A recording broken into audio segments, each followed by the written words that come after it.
नमस्कार मेरे प्यारे दोस्तों, आज हम बताने जा रहे हैं मुगल वंश के कालक्रम और घटना। यानी कि मुगल वंश का संस्थापक कौन थे? मुगल वंश का संस्थापक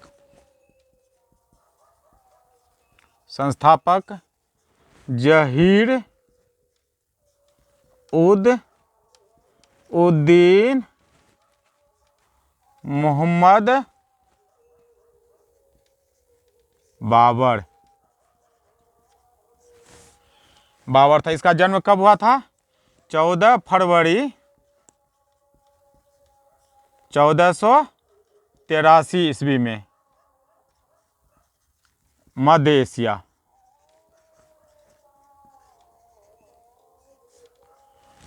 एशिया में इनका जन्म हुआ था। तो जहीर उद उद्दीन का जन्म जो था 14 फरवरी 1483 को हुआ था। आनंदी झान शहर, फरगान घाटी, उज्बेकिस्तान देश, और जो कि मध्य एशिया में है, वहाँ जहीरुद्दीन मोहम्मद बाबर का जन्म हुआ था, जो कि मुगल वंश का संस्थापक थे। और उनका पिता का नाम था उमर शेख मिर्जा। वो लगभग 1494 ईस्वी में उसकी मृत्यु हो गई। 1494 ईस्वी में ही मृत्यु हो गई।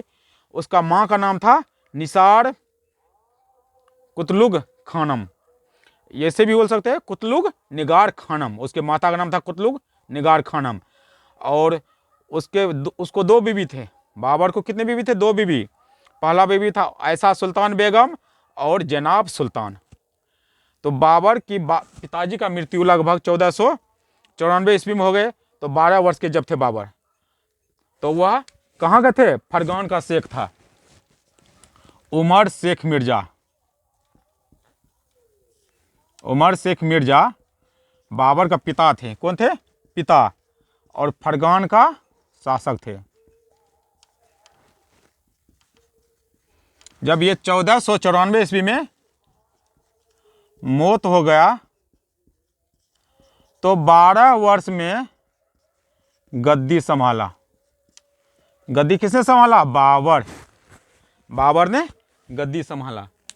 और 12 वर्ष की उम्र में ही वह गद्दी संभालना शुरू कर दिया।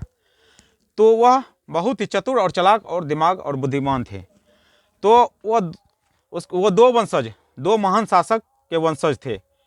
एक था कि तुर्की का तुगलकई वंशज, जो कि तैमूर का था।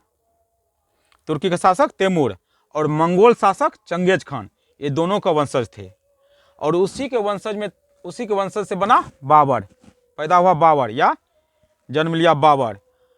और जब ये बाबर भारत में कब प्रवेश किया? भारत में ये प्रवेश किया 1519 ईस्वी में, पाकिस्तान के पंजाब प्रांत के झेलम घाटी होते हुए भारत में वो प्रवेश किया। जब प्रवेश किया तो उसके आगे में पानीपत का, जो कि पंजाब प्रांत में क्षेत्र है पानीपत में उसको लड़ाई लड़ना पड़ा। तो पानीपत का वो प्रथम लड़ाई लड़ा। पानीपत का प्रथम लड़ाई 1526 ईस्वी में लड़ा।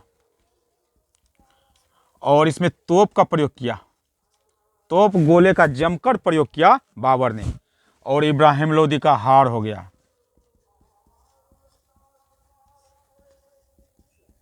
इसका हार हो गया, इब्राहिम लोदी का हार, बाबर का जीत।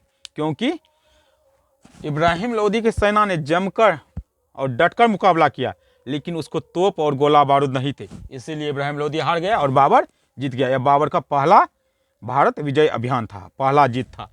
उसके बाद क्या आया? खानवा युद्ध। खानवा युद्ध 1527 ईस्वी में लड़ा। खानवा का शासक कौन था? राणा संगा, राजपूत शासक थे। वो भी जमकर लड़ा, डटकर मुकाबला किया। उनके पास में तो गोला बारूद था ही नहीं, तोप था ही नहीं, लेकिन बाबर ने बहुत ही जमकर गोला बारूद का उपयोग किया। और जो कि राणा संगा का सेना हार गई, क्योंकि तोप और बारूद के सामने में नहीं टिक पाए। तो कौन हार गए यहाँ? बाबर जीत गए, राणा संगा की हार हो गया। जैसे ही राणा संगा का हार हो गया, तो बाबर का अगला विजयी अभियान अगला उसका दिमाग था, अगला दिमाग था कि किसको जीतना है, चंदेरी का, चंदेरी का युद्ध 1528 ईस्वी में लड़ा। यहाँ के शासक थे, चंदेरी का शासक कौन थे, राजपूत शासक मेदिनी राय। भारत छोटे छोटे टुकड़ों में बटा हुआ था, वही छोटा सा राज्य था चंदेरी, वहाँ का शासक मेदिनी राय था। तो 1528 ईस्वी में बाबर ने मेदिनी राय के खिलाफ युद्ध लड़ा और यहाँ मेदिनी राय क्या हो गया, हार गया। मेदिनी राय भी हार गए, ये भी राजपूत शासक हार गए। तो जैसे ही बाबर ने जीत लिया तो उसका मनोबल और बढ़ गया, ऊर्जा और बढ़ गया, मनोबल और बढ़ गया, उत्साह और बढ़ गया। तो उसका अगला नज़र किस पे पड़ा, घाघरा पर। उसके सामने बगल में घाघरा था, घाघरा नदी भी है लेकिन घाघरा राज्य भी था।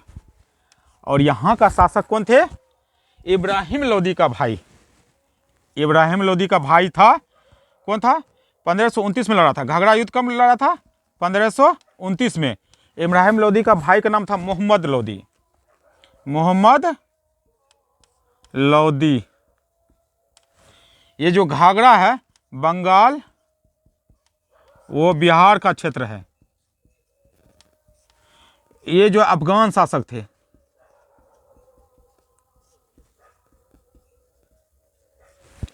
यानी कि घाघरा क्षेत्र कहाँ पर है, बंगाल और बिहार का सम्मिलित एरिया है। जो घाघरा नदी वहाँ बहती है, वह घाघरा क्षेत्र के नाम से ही जाना जाता है, बंगाल और बिहार का एरिया है। वहाँ का शासक थे अफगान शासक, वो मोहम्मद लोदी के नेतृत्व में लड़ा, जो कि इब्राहिम लोदी का भाई था। लेकिन बाबर का विजय अभियान रुकने वाला ही कहाँ था, क्योंकि तोप और गोले और बारूद के बल के आगे कोई नहीं टिक पाया। तो यहाँ भी मोहम्मद लोदी का हार हो गया। बाबर इस तरह विजय अभियान चालू रहा, लेकिन नसीब बस खराब होता है, जो जितना आगे बढ़ता है उसका पतन उतना ही जल्दी होता है। तो बाद में बाबर ने इतना जीतने के बावजूद क्या हुआ कि उसे एक मौत और कष्ट और संकट का सामना करना पड़ा। संयोगवश वो वापस होने लगा तो उसका मौत हो गया 1530 ईस्वी में।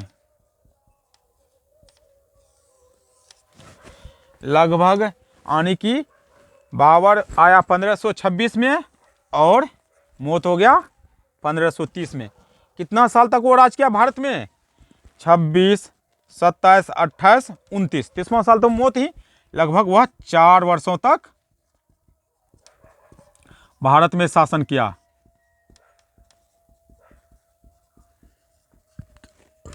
यानी कि 1526 ईस्वी से 1530 ईस्वी तक बाबर का शासन था। लेकिन उसका वंशज आते रहा। तो उसके बाद कौन आया, बाबर के बाद हुमायूं आया।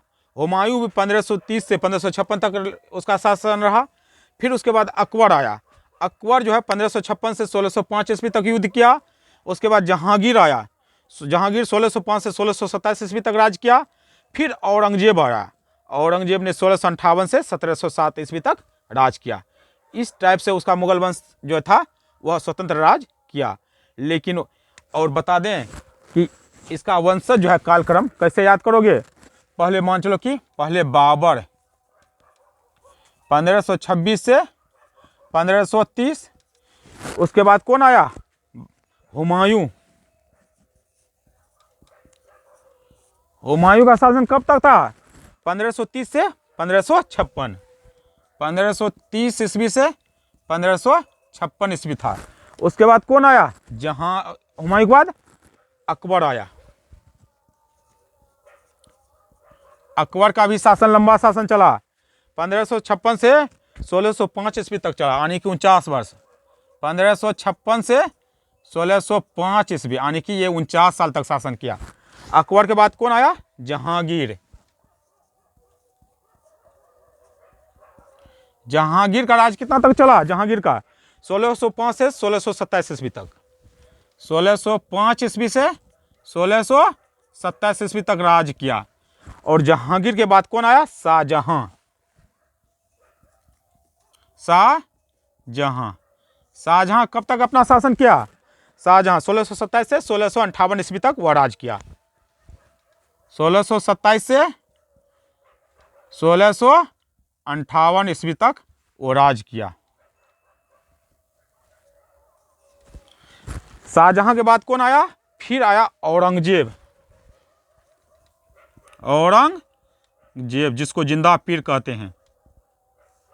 औरंगजेब का कब तक शासन रहा? 1658 से 1707 तक। ये भी लंबा समय तक राज किया।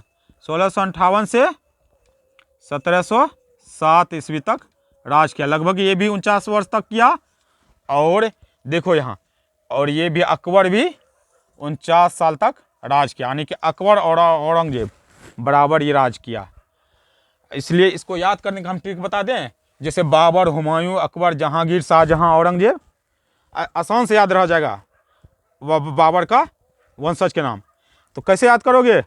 वह आज शाह और, कैसे याद करोगे इसको? वह आज शाह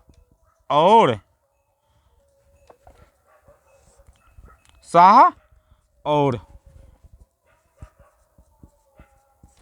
देखो, वो मतलब वाह मतलब वो मतलब बाबर, हो मतलब हुमायूं, और ओ मतलब अकबर, जो मतलब जहांगीर, शाह मतलब शाहजहां, और मतलब औरंगजेब। तो वह आज शाह और, यह बाबर के वंशज के कालक्रम को याद करने का ट्रिक है। बहुत ही आसान ट्रिक है बाबर के वंशज का याद करने का, और मस्त ट्रिक। इसलिए हम अच्छे से अच्छे ट्रिक बता रहे हैं। आज बाबर के हम वंशज के बारे में हमने पूर्ण विस्तार से हम बता दिए, एक्सप्लेन कर दिए हैं। इसलिए आप लोग इस चैनल को सब्सक्राइब कर ले। अगर कहीं भी कहीं दिक्कत होगा तो आप लोग कमेंट कीजिएगा। बाबर के वंशज, कालक्रम, कहाँ पैदा हुए थे, कौन सा युद्ध में बाबर ने जीते, और तोप कहाँ प्रयोग किए, और पहला जीत कहाँ से हुए, सभी नॉलेज आप हम इस चैनल पर देते हैं और दिए हैं। और हम एक से एक नए टॉपिक लेकर आते हैं। इसलिए आप लोग इस चैनल को सब्सक्राइब कर ले। धन्यवाद।